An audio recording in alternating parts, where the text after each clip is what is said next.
Hello, good morning. আজকে Sunday, তাই সকালবেলা ঘুম থেকে উঠেই একটা দারুণ ব্রেকফাস্ট বানিয়ে নিয়েছি। অ্যান্ড ব্রেকফাস্টে ছিল চিড়ে ভাজা আর লাল চা। তোমরা কে কে চিড়ে ভাজা খেতে খুব ভালোবাসো তারা কমেন্ট সেকশনে জানিও।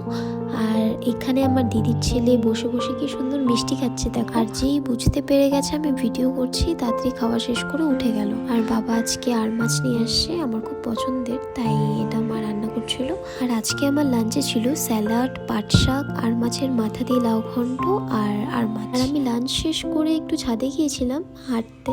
আর তখন দেখি এখানে পাশের বাড়ি আমার একটা ছোট্ট ভাই এসে দাঁড়িয়ে আছে। দূর থেকে তাকে খুব হাসছিল দেখো। অ্যান্ড দেন আমি নিচে এসে রেডি হয়ে নিলাম, আমার একটু মার্কেট যাওয়ার ছিল, তাই রেডি হয়ে বেরিয়ে পড়লাম মার্কেট যাওয়ার জন্য। অ্যান্ড বাই দ্য ওয়ে, কালকের ভ্লগে আমাকে একজন কমেন্ট করেছে, তার নাম হলো রূপায়ণ। তোমার কমেন্ট দেখে আমার খুব ভালো লেগেছে। And that's it. মার্কেটে গিয়ে কোনো কাজ হলো না, আমি যে কাজের জন্য গিয়েছিলাম, তাই সেখান থেকে বেরিয়ে আমি একটু চলে গিয়েছিলাম ট্রেন্ডসে। এখানেও কিছু পছন্দ হলো না, তাই সিটি স্টাইল থেকে একটু কেনাকাটা করে চলে আসলাম বাড়িতে।